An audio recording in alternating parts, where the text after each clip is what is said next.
ഭരണകൂടം പ്രഖ്യാപിച്ച പൊതുമാപ്പ് ഉപയോഗപ്പെടുത്തിയവർ 20,000 കടന്നു.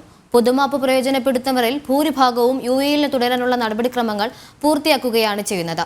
ഏറ്റവും കൂടുതൽ അപേക്ഷ ലഭിച്ചത് ദുബായിലാണ്. ഈ മാസം 1-ാം തീയതി മുതലായിരുന്നു UAE-ൽ പൊതുമാപ്പ് ആരംഭിച്ചത്. 10 ദിവസം കൊണ്ട് പൊതുമാപ്പ് ഉപയോഗപ്പെടുത്തിയവർ 20,000-ലേറെ പേരാണ്. 19,784 അപേക്ഷകളുമായി ദുബായ് എമിറേറ്റ് ആണ് മുന്നിൽ. ദുബായിലെ 86 ആമർ സെന്ററുകളിലായി 17,391 അപേക്ഷകളിൽ നടപടി പൂർത്തിയാക്കി. ദുബായ് അവീർലെ കേന്ദ്രത്തിൽ 2,393 പേരാണ് അപേക്ഷിച്ചത്. ഇതിൽ 98.96% അപേക്ഷകളിൽ 48 മണിക്കൂറിനകം നടപടിയെടുത്തതായി അധികൃതർ അറിയിച്ചു. പൊതുമാപ്പ് ലഭിച്ചവരിൽ 12% പേർ മാത്രമാണ് രാജ്യം വിട്ടത്. ശേഷിച്ചവർ പുതിയ വിസയിലേക്ക് മാറി UAE-ൽ തുടരാനുള്ള നടപടിക്രമങ്ങൾ പൂർത്തിയാക്കി. ഒക്ടോബർ 31 വരെയാണ് രാജ്യത്ത് പൊതുമാപ്പ് പ്രഖ്യാപിച്ചിരിക്കുന്നത്. പൊതുമാപ്പ് അവസാനിച്ചാൽ നവംബർ 1 മുതൽ നിയമലംഘകർക്കായി പരിശോധന ശക്തമാക്കും.